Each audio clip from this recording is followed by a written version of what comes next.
Après l'initialisation de l'application, il se peut que vous ne voyez pas la même chose que ce que moi je vois actuellement, c'est-à-dire que j'ai déjà quelques données. Si vous n'avez rien, ne vous inquiétez pas, c'est normal, vous venez d'arriver, donc vous pouvez ne rien voir ici. Tout de suite, nous allons apprendre comment programmer un test. D'abord, ça veut dire quoi programmer un test? Ça veut dire vous allez composer les tests comme vous en avez l'habitude, vous savez déjà le faire en tant que moniteur. Et si, comme je le dis, vous avez déjà utilisé notre première application destinée aux ordinateurs qui s'appelle Homo, vous savez déjà comment on programme les tests là-bas. Si vous ne l'avez pas encore utilisé, c'est pas grave. Donc, pour programmer un test, appuyez sur le plus que vous voyez, le bouton plus en fond bleu que vous voyez en bas ici, appuyez dessus et vous arrivez sur cette page. Sur cette page, on vous demande de donner les paramètres de votre test. C'est important de donner ces paramètres pour pouvoir vous retrouver après. Sinon, pour information, si vous voyez là, c'est écrit Vision Générale Test de Bienvenue, c'est justement parce que j'ai écrit ces paramètres. Alors, les paramètres en question, premièrement, désignation de votre test.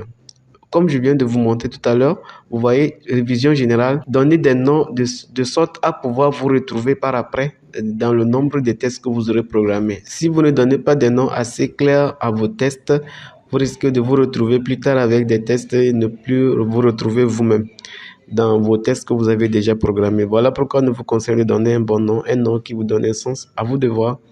Pour l'occasion ici, puisque moi je suis en train de faire la vidéo, donc moi je vais mettre le test 1, c'est un nom pour me retrouver moi. Donc, vous choisissez ensuite la catégorie dans laquelle vous voulez programmer. Donc, la catégorie la plus populaire étant B. Ensuite, choisissez si vous voulez que le test concerne tous les chapitres des 930 questions, bien sûr, tous les chapitres, ou bien vous voulez préciser des chapitres dans lesquels le test sera effectué. Si par défaut, moi, je prends l'option tout, on verra dans un autre cas concret comment prendre l'autre option. Ensuite, quel est le mode de composition? Le mode de composition ici, on a trois options. Premièrement, automatique, c'est-à-dire que nous laissons le système aller piocher au hasard le nombre de questions qu'on lui aurait demandé d'utiliser pour nous composer le test. Si on prend le mode manuel, ça veut dire que nous irons cocher les questions que nous voulons pour faire partie de ce test. Le choix de questions, qui est la troisième option, permet dans ce cas,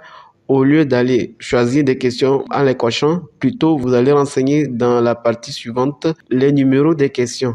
C'est aussi une habitude qu'on a observée dans certaines auto-écoles ou dans la majorité, où le moniteur qui maîtrise très bien les 930 questions peut se permettre de mettre des numéros des questions en particulier au vu de l'évolution de ses apprenants. Donc par défaut, moi je laisse ici le mode automatique. Ensuite, on a ici apprenants, c'est-à-dire on choisit à qui est destiné ce test. Par défaut, c'est à tous les apprenants actifs dans le système. Mais si ce n'est pas le cas, vous appuyez dessus, vous voyez que vous avez encore l'option d'aller à choisir. Donc là, actuellement, nous allons utiliser tout par défaut. Du coup, je vais renommer mon test en l'appelant test automatique. Bien, auto 1. Test auto 1. Le dernier paramètre consiste à renseigner ici le nombre de questions de mon test. Donc, moi, c'est un test, je mets 5 et je fais valider.